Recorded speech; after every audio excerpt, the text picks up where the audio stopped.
স্বাগত জানাচ্ছি আজিবের মধ্যে সংবাদ। আপনাদের সঙ্গে আছে মালিকা হোসাইন।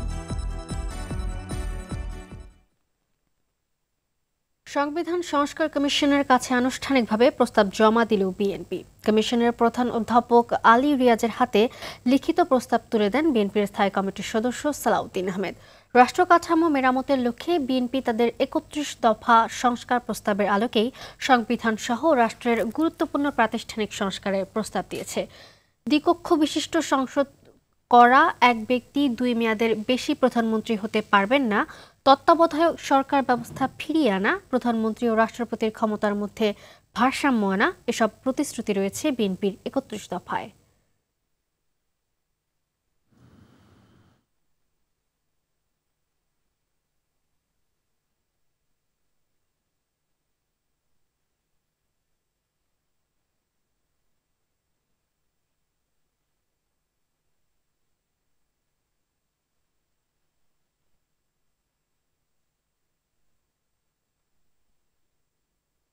রাজধানীর ডেমরায় গতকাল মাহবুবুর রহমান মোল্লা কলেজ, কবি নজরুল ও সোহরাওয়ার্দী কলেজের শিক্ষার্থীদের মধ্যে দফায় দফায় সংঘর্ষের ঘটনায় আজ যাত্রাবাড়ি এলাকায় থমথমে অবস্থা বিরাজ করছে। মোতায়েন রয়েছে আইনশৃঙ্খলা বাহিনীর সদস্যরা। আহত শিক্ষার্থীরা বিভিন্ন হাসপাতালে চিকিৎসা নিচ্ছেন। হামলায় ২ কলেজের ক্ষয়ক্ষতির পরিমাণ নিরূপণ করা এখনও সম্ভব হয়নি। এর আগে সোমবার বেলা ১২টা থেকে দুপুর ২টা পর্যন্ত এই সংঘর্ষ চলে। এতে অন্তত ৫০ জন শিক্ষার্থী আহত হন। প্রায় ৫ ঘন্টা বন্ধ থাকার পর যান চলাচল স্বাভাবিক হয়।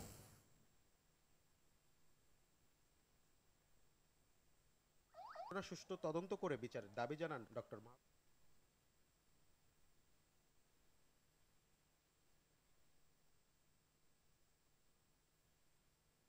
আওয়ামী ফ্যাসিবাদের পুনর্বাসন ঠেকাতে এবং শিক্ষা প্রতিষ্ঠানগুলোতে চলমান অস্থিরতা নিরসনের লক্ষ্যে আগামী ১ সপ্তাহব্যাপী জাতীয় ছাত্র সংহতি সপ্তাহ পালন করবে ফ্যাসিবাদ বিরোধী সকল ছাত্র সংগঠনগুলো।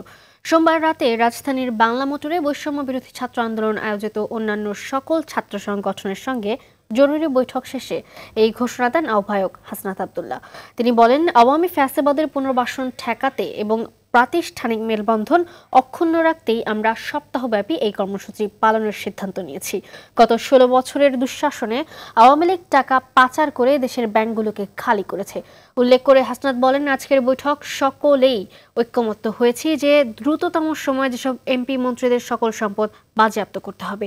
এছাড়া প্রশাসনের ঢেলে সাজানোর প্রস্তাব এসেছে বলেও তিনি গণমাধ্যমকে জানান।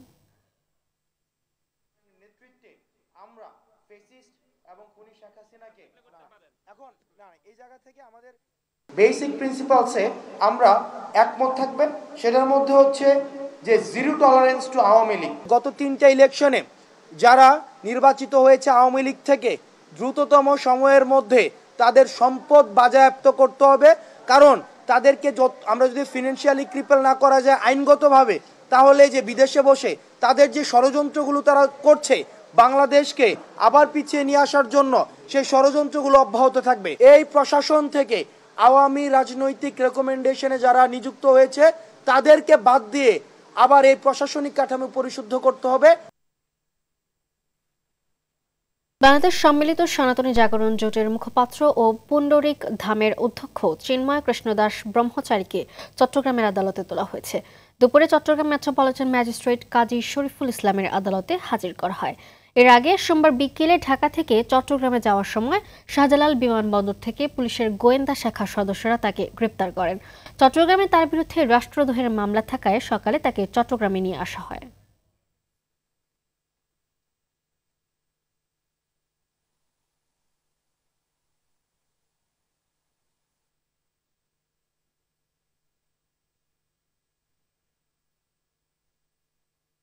দীর্ঘ প্রতীক্ষার পর যমুনা নদীর ওপর নির্মিত দেশের সবচেয়ে বড় রেল সেতু বঙ্গবন্ধু শেখ মুজিব রেলওয়ে সেতু দিয়ে পরীক্ষামূলক ট্রেন চলাচল শুরু হয়েছে। আপ ও ডাউন লাইনে 2টি ট্রায়াল ট্রেনের মাধ্যমে শুরু হওয়া এই টেস্ট রান আগামীকাল চলবে। সকাল 9টা 50 মিনিটে আপ ও ডাউন লাইন থেকে টেস্ট রান শুরু হয়। বঙ্গবন্ধু রেল সেতুর প্রকল্প পরিচালক আবু ফাত্তাহ মোহাম্মদ মাসুদুর রহমান জানান, সড়ক সেতুর 400 মিটার উজানে দেশের সবচেয়ে বড় রেল সেতুর নির্মাণ কাজ শেষে ট্রায়াল ট্রেনের টেস্ট রান শুরু হয়েছে। 4.8 কিলোমিটার দৈর্ঘ্যের এই সেতুতে ঘন্টায় 10 কিলোমিটার গতিতে আপ ও ডাউন লাইনে শুরু হওয়া টেস্ট রানের দ্বিতীয় দিনে সর্বোচ্চ গতিতে ট্রায়াল ট্রেন চলাচল করবে আশা করা হচ্ছে। 16,780 কোটি টাকা ব্যয়ে 2020 সালের শেষে শুরু হওয়া রেল সেতুটিতে 2025-এর জানুয়ারি থেকেই বাণিজ্যিকভাবে রেল চলাচলের প্রস্তুতি রয়েছে। এ বিষয়ে আরও জানাতে সিরাজগঞ্জ থেকে সরাসরি যোগ দিচ্ছেন সহকর্মী সাজিরুল ইসলাম সঞ্চয়। সেতুতে পরীক্ষামূলক কতক্ষণ ট্রেন চলাচল করেছে জানাবেন আমাদের।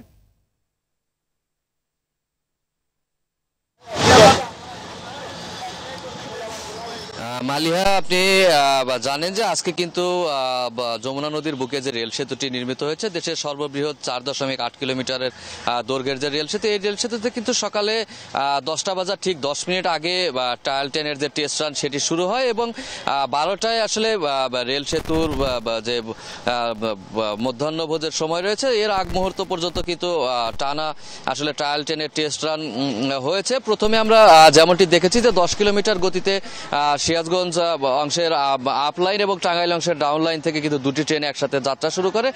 এই ট্রেন দুটি কিন্তু ধারাবাহিকভাবে প্রথমে 10 কিলোমিটার ঘন্টায় 10 কিলোমিটার, পরবর্তীতে 20-30, সর্বশেষ কিন্তু 40 কিলোমিটার গতিতে কিন্তু রেলওয়ে সেতু এপার থেকে ওপারে অতিক্রান্ত করেছে। এই মুহূর্তে কিন্তু আসলে ট্রায়াল রানের বিরতি চলছে। আরেকটি বিষয়, আজকে আমরা রেল সেতুর যিনি প্রকল্প পরিচালক রয়েছে তার সাথে কথা বলেছিলেন। তিনি আমাদেরকে যেমনটি জানিয়েছেন যে আজ এবং আগামীকাল দুদিন কিন্তু ধারাবাহিকভাবে ট্রায়াল ট্রেনের টেস্ট রান চলবে। এই দুদিনের ট্রায়ালে টেস্ট রানে কিন্তু আসলে ট্রেন চলাচলের যে সর্বোচ্চ গতি অর্থাৎ 100 থেকে 120 কিলোমিটার গতিতে ঘন্টায় যে ট্রেন চলাচলের লক্ষ্যমাত্রা রয়েছে সেটি কিন্তু সেরে ফেলা হবে এবং আগামী নতুন বছরের জানুয়ারির দ্বিতীয় সপ্তাহে কিন্তু এই রেল সেতুটি বাণিজ্যিকভাবে রেল চলাচলের জন্য চালু হবে বলে আমরা জানতে পেরেছি। তো এই ছিল সিরাজগঞ্জ থেকে রেল সেতুতে ট্রায়াল ট্রেনের টেস্ট রানের সবশেষ খবর। মালিহা, ধন্যবাদ আপনাকে। ভারতের অভ্যন্তরে উৎপাদিত আলু ও পেঁয়াজ অন্য দেশে সরবরাহ করবে না বলে রপ্তানিতে স্লট বুকিং বন্ধ করে দিয়েছে পশ্চিমবঙ্গ রাজ্য সরকার। এতে দিনাজপুরের হিলি স্থলবন্দর দিয়ে ভারত থেকে আলু ও পেঁয়াজ আমদানি বন্ধ রয়েছে। ফলে হিলি স্থলবন্দর এলাকায় বেড়েছে সব ধরনের আলু ও পেঁয়াজের দাম। বাজারে দেখা যায় ভারতীয় আলু 70 টাকায়, দেশি আলু 75 টাকায় এবং ভারতীয় পেঁয়াজ 80 টাকা কেজি দরে বিক্রি হচ্ছে। এদিকে গত রোববার 14 ট্রাকে 396 মেট্রিক টন পেঁয়াজ ও 72 ট্রাকে 2000 মেট্রিক টন আলু আমদানি হয়েছে। এরপর রপ্তানিতে স্লট বুকিং বন্ধ করে দেয় দেশটির রাজ্য সরকার।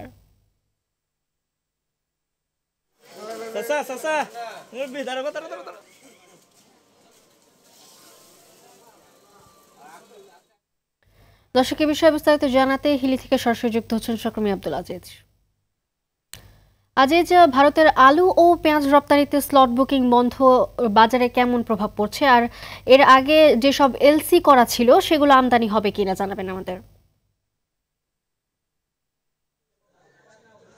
জি মালিহা, আপনি যেমনটি বলছিলেন, আসলে আমি এখন দাঁড়িয়ে আছি একটি আলু এবং পেঁয়াজের মোকামে। আপনি যেমনটি বলছিলেন যে আসলে ভারত থেকে যেসব এলসি করা পূর্বের পেঁয়াজগুলো সেগুলো আসবে না, এমনটি কিন্তু আমরা জানতে পেরেছি। কিছুক্ষণ আগে কিন্তু আমদানি রপ্তানি গ্রুপের সভাপতি সাকুয়াত হোসেন শিল্পীর সঙ্গে কথা বলেছি।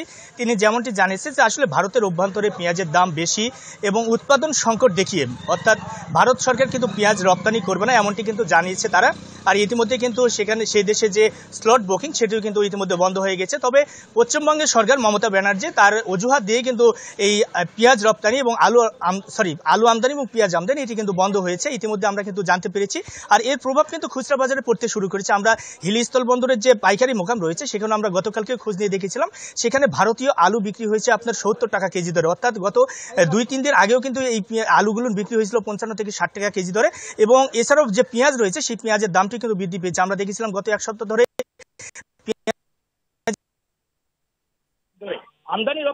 আমদানিকারক ভারত থেকে এসব আলু পেঁয়াজ বন্দরে না আসে দাম বৃদ্ধি পাচ্ছে এমন তারা আমাদেরকে জানিয়েছে। তবে ইতিমধ্যে কিন্তু ক্রেতাদের মধ্যে ক্ষোভ সৃষ্টি হচ্ছে, অর্থাৎ যখনই কিন্তু পেঁয়াজ বা আলু আমদানি বন্ধ হয়ে যায় তখনই কিন্তু বাংলাদেশের যে কৃষকরা রয়েছে তারা কিন্তু ব্যবসায়ীরা রয়েছে তারা কিন্তু মানে এই চক্রবৃদ্ধি হারে কিন্তু দামটা বৃদ্ধি করে দেয়, এতে চরম ভোগান্তি পোহাতে হয় সাধারণ ক্রেতাদের। তো মালিহা, এখন পর্যন্ত এই ছিল আমার কাছে পেঁয়াজ আমদানি এবং দরদাম নিয়ে সর্বশেষ পরিস্থিতি। ধন্যবাদ আপনাকে। সিন্ডিকেটের কবলে পড়ে বেসামাল আলুর বাজার 2 সপ্তাহের ব্যবধানে 15 থেকে 20 টাকার মতো বেড়ে রাজধানীর বাজারগুলোতে বিক্রি হচ্ছে 70 থেকে 75 টাকায়। তবে কিছুটা কমেছে পেঁয়াজের দর, কেজি প্রতি বিক্রি হচ্ছে 100 থেকে 110 টাকায়, আর ভারতীয় পেঁয়াজ 100 থেকে 105 টাকায়। বাজারে আসতে শুরু করেছে BR28 জাতের নতুন চাল। পুরনো চালের চেয়ে কেজিতে 5 টাকা কমে বিক্রি হচ্ছে 55 থেকে 56 টাকায়। বাজারে শীতের মৌসুমী সবজির সরবরাহ বেড়েছে, বিক্রেতারা বলছে দামও কমেছে, তবে সেটি কাঙ্ক্ষিত মাত্রায় নয়। অন্তর্বর্তী সরকার শক্ত পদক্ষেপ নিয়ে পণ্যের দাম কমিয়ে নিয়ে আসবে এমন দাবি জানিয়েছেন ভোক্তারা। কেজি খুচরা আমরা বেচছি 60 টাকা কেজি, সেই আলু এখন দেখা গেছে বস্তায় 300-400 টাকা বেড়েছে। আবার এই লাল আলু কাঠি লাল, এই আলুটা এখন 75 টাকা কেজি বেচা লাগতেছে। নতুন চাল উঠছে এখন 28, নতুনটা হচ্ছে আপনার 55-56 টাকা। আর মিনিকেট হচ্ছে ভালো মানের মিনিকেট যেটা, ওটা 70-72 টাকা। সিম আগে ছিল 160 টাকা 150 টাকা কেজি, আজকে হলো 80 টাকা কেজি। আবার নতুন সিম একটা বাইরেছে বিচি হলো 140-50 টাকা কেজি। 10 দিন আর একটা বাইরেছে 140-20 টাকা কেজি। মোটামুটি এগুলো আইতে আছে মূলা 40-50 টাকা কেজি, আর বরবটি 120 টাকা কেজি। এটা তো শীতকালীন সবজি না, এটা আস্তে আস্তে কমে যাবে। কুমিল্লার বুড়িচং উপজেলায় ট্রেনের ধাক্কায় ব্যাটারি চালিত অটোরিকশার 5 যাত্রী নিহত হয়েছে। সকালে উপজেলার বাক্সিমল ইউনিয়নের কালিকাপুর রেল ক্রসিংয়ে এই দুর্ঘটনা ঘটে। দুর্ঘটনায় আহত হয়েছে আরও 3 জন। নিহতরা হলেন উপজেলা বাক্সিমল গ্রামের রফিক মিয়া, লুৎফর বেগম, সানু মিয়া, সফরজান বেগম ও সাজু মিয়া। বিষয়টি নিশ্চিত করে বুড়িচং থানার ভারপ্রাপ্ত কর্মকর্তা আজিজুল হক জানান, চট্টগ্রাম থেকে ছেড়ে আসা চট্টলা এক্সপ্রেস ট্রেনটি সকাল 10টায় কালিকাপুর এলাকায় একটি অবৈধ ক্রসিং দিয়ে পার হওয়ার সময় যাত্রীবাহী অটোরিকশাটিকে ধাক্কা দেয়। এতে ঘটনাস্থলেই 4 জনের ও পরে হাসপাতালে নেয়ার পথে আরও 1 জনের মৃত্যু হয়।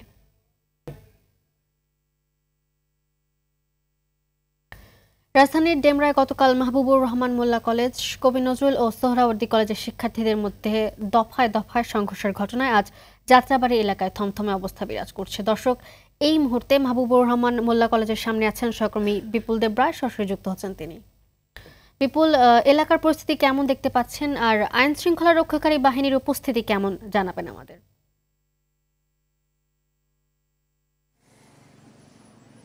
মালিয়া আসলে যেমনটা বলছিলেন, গতকালকে যে দফায় দফায় যে সংঘর্ষ, সেই সংঘর্ষের ফলে এই মোল্লা কলেজের ব্যাপক ক্ষয়ক্ষতি হয় এবং আজকে সকাল থেকে এই মোল্লা কলেজের দেখার জন্য উৎসুক জনতার ভিড় জমিয়েছে, বিশেষ করে স্থানীয় যারা রয়েছেন। সেই সাথে আমরা দেখতে পাচ্ছি যারা এই মোল্লা কলেজের অর্থাৎ ডক্টর মাহবুবুর রহমান মোল্লা কলেজের যে যারা শিক্ষার্থী রয়েছেন তারাও কিন্তু এসেছেন, অর্থাৎ বিশেষ করে যারা মেয়ে শিক্ষার্থী যারা রয়েছেন তারাও কিন্তু আসছেন এবং আজকে কলেজটাকে দেখার জন্য তাদের যে প্রাণের কলেজ ছিল, সে বানের যে প্রাঙ্গণটা ছিল, যেটার ক্ষয়ক্ষতি হয়েছে, যে বিভৎসটা ধারণ করেছে, সেটা যে দেখার জন্য আসে। এবং আমরা সকাল থেকে যতটুকু খবর নিয়েছি এবং এখানে যারা প্রত্যক্ষদর্শীরা জানাচ্ছেন যে আসলে সকাল থেকে প্রথম থেকে উৎসুক জনতাদের ভিড় জমিয়েছে, সেই জন্য আইনশৃঙ্খলা বাহিনীর বিশেষ করে পুলিশ বাহিনীর সদস্য এখানে বাড়ানো হয়েছে, অর্থাৎ 2 প্লাটুনের মতো পুলিশ বাহিনীর সদস্য এখানে রয়েছে। এবং যাত্রাবাড়ির সংশ্লিষ্ট যারা রয়েছেন প্রশাসনের, তারাও বলছেন যে আসলে এই পর্যন্ত যারা পরিদর্শনে আসছেন তবে কাউকে এখানে ঢুকতে দেওয়া হচ্ছে না এবং কি পরিমাণ ক্ষয়ক্ষতি হয়েছে সেটা নিরূপণের জন্য ঊর্ধ্বতন কর্তৃপক্ষের থেকে তদন্ত করে সেটা দেখা হবে। সেই জন্য এখনো পর্যন্ত গণমাধ্যম কর্মী হতে শুরু করে কাউকে এখনো ভিতরে প্রবেশ করতে দিচ্ছে না এবং যারা শিক্ষার্থীরা আসছেন তাদেরকেও দিচ্ছে না। এই কলেজে যারা শিক্ষার্থী আছেন, আপনাকে জানিয়ে রাখতে চাই সেটা হচ্ছে গতকালকে শহীদ সোহরাওয়ার্দী কলেজ এবং কবি নজরুল কলেজের যে শিক্ষার্থীরা এই ডক্টর মাহবুবুর রহমান মোল্লা কলেজের গতকাল দুপুর পর থেকে এই হামলাটি চালিয়েছিল এবং সে চালানোর পরে যে পরিমাণ ক্ষয়ক্ষতি হয়েছে সেটা এখনো পর্যন্ত নিরূপণ করতে পারেনি। অর্থাৎ কলেজ কর্তৃপক্ষ এবং যারা প্রশাসন ঊর্ধ্বতন কর্মকর্তারা রয়েছেন তারা এসে বিষয়টি হয়তো নিরীক্ষণ করার পরে হয়তো তা গণমাধ্যমকে জানাবে। এবং যতটুকু আমরা জানতে পেরেছি যে আসলে এটার ক্ষয়ক্ষতির পরিমাণ ব্যাপক হয়েছে। একভাবে কলেজ কর্তৃপক্ষের পক্ষ থেকে নানা ধরনের কথা বলছে, হয়তো প্রায় 70 কোটি টাকার মতো ক্ষয়ক্ষতি হয়েছে এমনটা আমাদেরকে জানিয়েছেন। সেই সাথে আপনাকে আরেকটি বিষয় জানিয়ে দিতে চাই যে আসলে আজকে কলেজ প্রাঙ্গণ বন্ধ রয়েছে এবং অনির্দিষ্টকালের জন্য আপাতত ছুটি রয়েছে। শিক্ষার্থীদের কখন ক্লাসে ফিরে যাবেন সেটি এখনও বলা যাচ্ছে না। অর্থাৎ সম্পূর্ণ বিষয়টি যে ঘটনাটি ঘটেছে সেটা কাটিয়ে ওঠার পরে হয়তো একটা সিদ্ধান্তে আসা হবে, এমনটাই আমাদেরকে জানিয়েছেন। সেই সাথে আজকের পর থেকে এখানকার যারা মোল্লা কলেজের যারা শিক্ষার্থী রয়েছে তারা আমাদেরকে জানিয়েছেন যে আসলে তাদের যে ঘটনাটি ঘটেছে সেটা খুবই অনাকাঙ্ক্ষিত ঘটনা এবং এই ঘটনার তারা দাবি জানাচ্ছেন বিচার হওয়ার জন্য এবং এখনও পর্যন্ত প্রশাসনের পক্ষ থেকে কোনো মামলা হয়নি তেমনটা আমাদেরকে জানিয়েছেন। তবে কারা এই হামলার সাথে জড়িত তাদের আরও পুঙ্খানুপুঙ্খানুভাবে বিশ্লেষণ করে তদন্ত করে এটার একটা মামলার ব্যবস্থা করা হবে বলে আমাদেরকে এমনটা জানিয়েছেন এবং বলা হচ্ছে হয়তো আজকে দুপুরের পরে নাগাদ হয়তো একটা মামলা হতে পারে এমনটা আমাদেরকে জানিয়েছেন। মালিহা, এই ছিল আমার কাছে সর্বশেষ তথ্য। ধন্যবাদ আপনাকে। ভারতের আদানি গ্রুপের সঙ্গে বিদ্যুৎ চুক্তি পর্যালোচনায় আজ থেকে 1 মাসের মধ্যে উচ্চ ক্ষমতা সম্পন্ন কমিটি গঠন করতে হবে সরকারকে। আজ হাইকোর্টের দেয়া লিখিত আদেশ প্রকাশ করা হয়।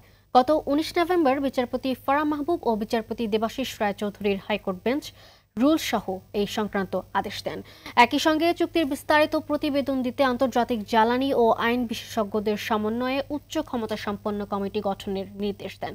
এর আগে ভারতের আদানি গ্রুপের সঙ্গে করা বিদ্যুৎ চুক্তি পর্যালোচনা অথবা বাতিলের নির্দেশনা চেয়ে হাইকোর্টে রিট আবেদন করেন সুপ্রিম কোর্টের আইনজীবী ব্যারিস্টার এম আব্দুল কাইয়ুম। 2017 সালের 5 নভেম্বর কার্যকর হওয়া আদানি লিমিটেডের সঙ্গে বাংলাদেশ সরকারের বিদ্যুৎ চুক্তির বৈধতা চ্যালেঞ্জ করে হাইকোর্টে জনস্বার্থে রিটটি করেন তিনি। মধ্যাহ্নের সংবাদ এ পর্যন্তই। দুপুরের সংবাদ 2:45 দেখার আমন্ত্রণ রইল। ধন্যবাদ সবাইকে।